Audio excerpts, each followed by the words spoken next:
everyone, have a great and a wonderful greetings to all, and we are here again in the pronunciation English language, pronunciation lessons, and learn English with Judy's. And of course, our topic for today is about the common English grammar mistakes. But first and foremost, of course, if you're still not our subscriber, don't ever forget to hit the bell button first to subscribe. And also you can follow us in our Facebook page, Pronunciation English Language. And also please do share our video and please do hit the like for this video. Anyways, to continue, of course, our topic for today is about a common English grammar mistakes. Yes, actually, the English language is well known for being the language of international communication in the modern world, and wherever you originate from and whatever native tongue you speak, it's likely that learning English will be invaluable in both your personal and professional lives. And of course, the English language frequently frustrates how learners with various grammatical handles and stumbling blocks. So we have here a few most common grammar mistakes. So the number one is a apostrophe. We have here some example, and the first example is wrong. This is wrong. We need to get our sales numbers up. Sales with apostrophe. So the next example is right. We need to get our sales numbers up. Actually, this is an example of the all too frequent attack of the unnecessary apostrophe. People see an S at the middle of a word and think add an apostrophe, but often they shouldn't use an apostrophe in a contraction. Example, there is, there's with apostrophe.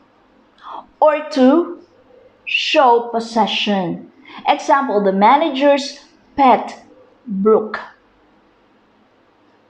You don't use one if the S is there, simply to make a word a plural. So the number two is every day. The first example is wrong. He starts work every day at 7 a.m. And the next example is right. He starts work every day at 7 a.m. Every day, one word, no space, is an adjective describing something that's very common, like every day. Occurrence, every day with a space, is an adverbial phrase that means each day. A quick test to tell which is right if you can use a day of the week. Say Monday in the sentence. You should use every day. So the number three is I, me. The first example again is wrong. The marketing manager told Toledo and I to talk with her. So the next example is right. The marketing manager told Toledo and me to talk with her. So the general rule, use I when it's the subject of a verb.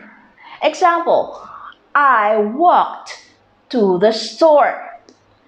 Use me when the pronoun is the object of the verb or when the verb is doing something or someone or something.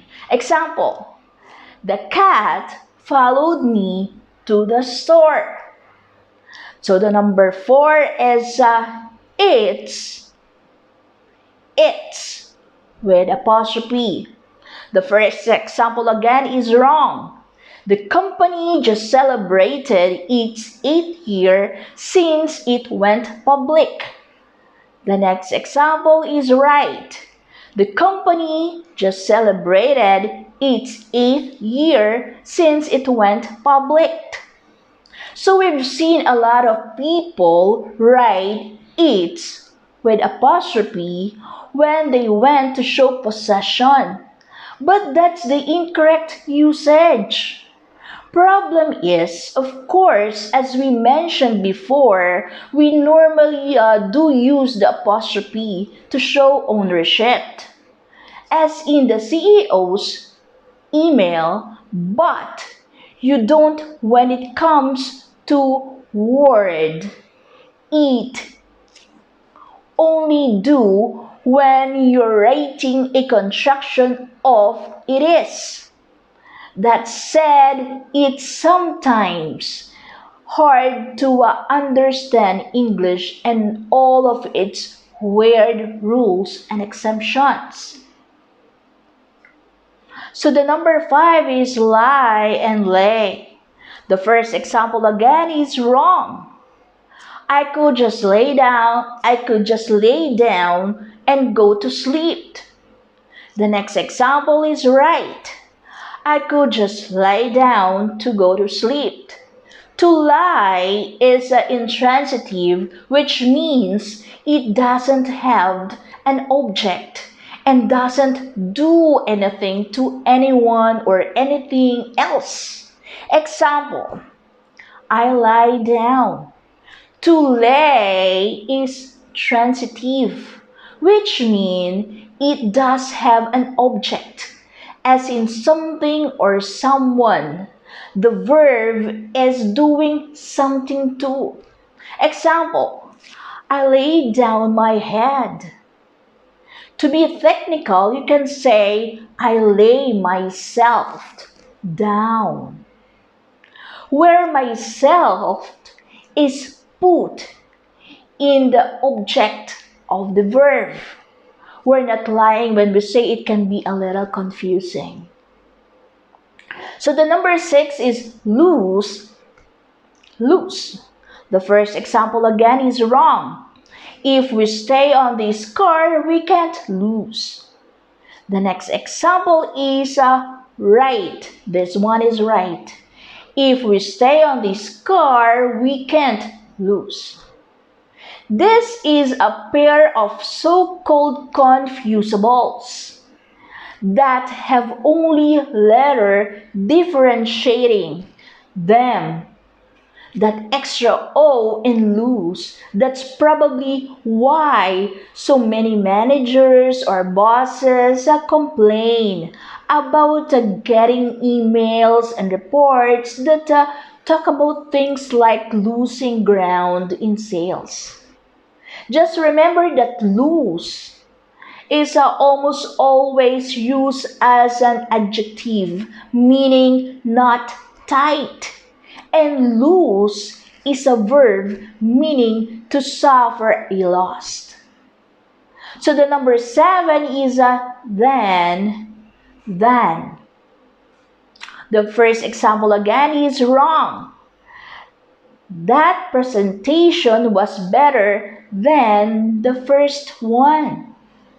So the next example, this one is right. That presentation was better than the first one. So this is such an easy mistake to make, and one autocorrect might not catch. So remember this, you use then when you're talking about time.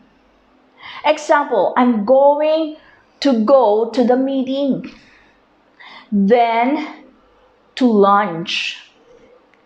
and use than when you're comparing things.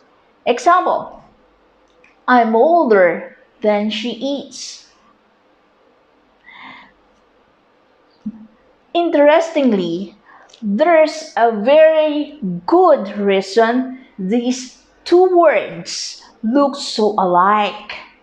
They were originally the same word in Middle English, used interchangeably with both meanings. So the number 8 is there, there, there. The first example, of course, this is wrong.